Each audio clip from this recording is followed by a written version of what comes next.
제가 우리 오동훈 공수처장님하고 사법연수원 동기라서 친구한테 드리는 편지 형식으로 한번 성명서를 준비해 보았습니다. 시작하겠습니다. 그간 평안하셨는지요? 윤석열 대통령이 체포된 지 한 달이 되는 오늘 대통령의 탄핵을 반대하는 국민의힘 당협위원장 80명이 공수처 앞에 모였습니다. 우리들은 오늘 지난 2024년 12월 3일 대통령의 비상계엄 이후 시작된 고위공직자범죄수사처 수사의 문제점을 강력히 규탄하고 2025년 1월 15일 대통령이 불법 체포되자 그에 항거하기 위해 기꺼이 자신의 목숨을 던진 고 김태건 목사님의 영혼을 위로하고자 합니다. 탄핵소추 당시 국민의힘 한동훈 대표님, 지금 탄핵 사건을 심리하는 정계선 헌법재판관님, 법무부 장관을 대행하고 있는 김석우 차관님, 대통령을 체포 구속하고 서울중앙지검에 송치한 오동훈 공수처장님, 그리고 지금 오늘 이 성명서를 읽고 있는 저 최기식 변호사, 모두 1996년부터 2년간 사법연수원 27기로 함께 공부했던 동기들이지요. 우리들 27기 동기들이 지금 대한민국 역사의 한복판에 써 있는 것 같습니다. 2024년 5월 22일 윤석열 대통령으로부터 임명장을 받고 공수처장으로 취임할 때 내 동기가 공수처장이 되어 참 기쁘고 자랑스러웠습니다. 창설된 지 수년이 지났지만 별다른 실적도 없이 맹맹만 이어오던 공수처의 위상과 명예를 새롭게 할 것이란 기대가 참으로 컸습니다. 그리고 열심히 응원하고 있었습니다. 그러던 중에 작년 12월 3일 전혀 예기치 못했던 대통령의 비상계엄이 발동되었고 바로 검찰 특별수사본부, 경찰 국가수사본부, 그리고 공수처가 앞다투어 대통령 등의 내란죄 수사에 착수했고 결국 대통령에 대한 수사는 공수처의 요구로 사건이 공수처로 이관이 되었습니다. 공수처는 원래 내란죄에 대한 수사권이 없는 것은 잘 알고 있지요. 이번에 공수처는 대통령에 대한 직권남용죄 수사권이 있다는 이유로 그 관련 사건인 내란죄도 수사할 수 있다고 보고 수사를 진행한 것으로 압니다. 그러나 대통령은 내란, 외환죄가 아니면 재직 중 형사소출을 받지 아니하지요. 그렇다면 직권남용죄는 형사소출을 할 수 없지요. 공수처는 형사소출을 할 수 없는 직권남용죄 수사권을 가지고 내란죄가 이와 관련 사건이라며 대통령에 대한 내란죄 수사를 진행했습니다. 대통령에 대한 수사권을 가지고 있는 경찰에서 수사를 하도록 하지 왜 사건을 이첩받았는지 지금도 도무지 이해가 되지를 않습니다. 공수처가 내란죄 수사권이 있다는 것을 전제로 하고 다음으로 한번 넘어가 봅시다. 2024년 12월 14일 국회는 대통령에 대한 탄핵소추를 의결했습니다. 이에 따라 대통령의 국가원수로서의 지위와 직무가 정지되었습니다.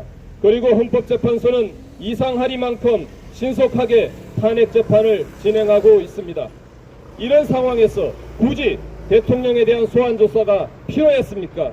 국방부 장관, 수방사령관, 특전사령관, 방첩사령관, 정보사령관, 경찰청장, 서울청장 등 이번 사건에 관련된 핵심 인물들이 모두 구속되었고 검찰, 경찰, 군사법 경찰에서 그들로부터 충분한 진술과 자료를 모두 확보했는데 말입니다. 비상계엄 이후 전 세계가 이 문제를 풀어가고 있는 2025년의 대한민국을 주목했습니다. 그 과정에서 현직 대통령을 체포하고 구속하는 과정을 생생히 지켜보았습니다. 탄핵을 찬성하는 국민과 반대하는 국민들이 이 겨울 그 차가운 아스팔트에서 한쪽은 구속을, 한쪽은 구속 반대를 외치고 있었습니다. 헌법재판소의 탄핵 재판이 초시계처럼 신속하게 진행되고 있는데 탄핵 심판의 결과를 보고 수사를 진행해도 충분했다고 생각합니다. 대통령은 기본적으로 국가를 대표합니다. 전 국민이 직접 자신들의 손으로 투표로 뽑았습니다. 공수처가 그렇게 급히 현직 대통령에 대한 체포와 구속을 시도할 이유가 있었나요? 다시 공수처가 대통령의 내란죄에 대한 수사권이 있다는 전제하에 말씀드립니다. 공수처는 대통령에 대한 기소권이 없습니다. 공수처가 서울 서부지방법원에 체포영장이나 구속영장을 청구할 수 있다고 본 공수처법 31조는 기소권이 있는 범죄에 대한 관할을 규정하고 있습니다. 공수처는 수사권만 가지고 있는 사건에 대해서는 공수처법 26조에 따라 서울중앙지법에 사건을 송부해야 합니다. 따라서 기소권이 없는 사건에 대해서는 서울중앙지법이 체포와 구속에 대한 영장도 관할합니다. 굳이 서울 서부지방법원에 체포영장과 구속영장을 청구한 이유를 저는 도무지 알다가도 모르겠습니다. 서울중앙지법에 정정당당하게 영장을 청구할 용기는 없었습니까? 먼저 공수처는 대통령 관저로 가는 길 직원을 수색영장에 적시하지 않은 상태에서 55경비단 단장을 불러 소위 딱풀 공문서를 작출한 것으로 압니다.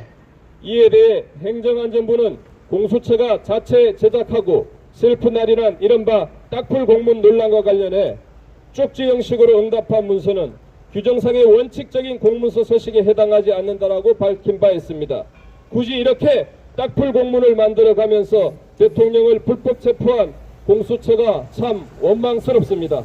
다음으로 형사소송법 110조의 규정에 따라 대통령 관저는 군사상 기밀을 요하는 장소이고 그 책임자의 성락 없이는 압수 또는 수색을 할 수 없는 것 아닌가요? 이 규정이 피의자 수색에는 적용되지 않는 견해도 분명히 있습니다. 그러나 형사소송법 명문 규정엔 피의자 수색에 110조가 적용된다고 형사소송법 219조에 분명히 적시되어 있습니다. 형법이나 형사소송법이나 모두 피의자에게 유리하게 해석되어야 합니다. 이 역시 저는 위법한 체포영장이라고 생각합니다. 이제 마치려고 합니다. 나의 오래된 친구 공수처장님, 우리는 1996년 사법연수원에서 수사와 집행은 법대로 집행되어야 하고 그 과정을 지켜보는 많은 국민들이 수긍하는 수사와 집행이어야 한다는 것을 배웠습니다.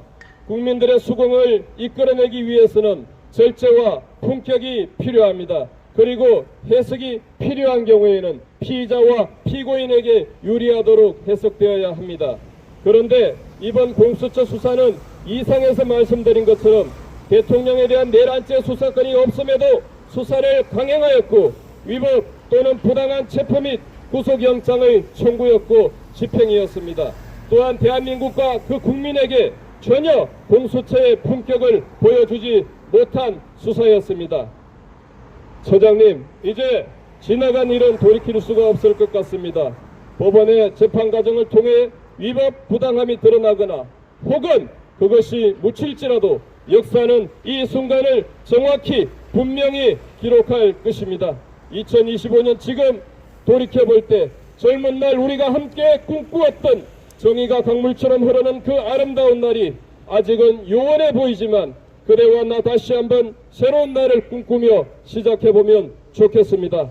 2025년 2월 15일 국민의힘 탄핵반대 원외당협위원장 80명을 대표하여 책임지기 드립니다. 고맙습니다.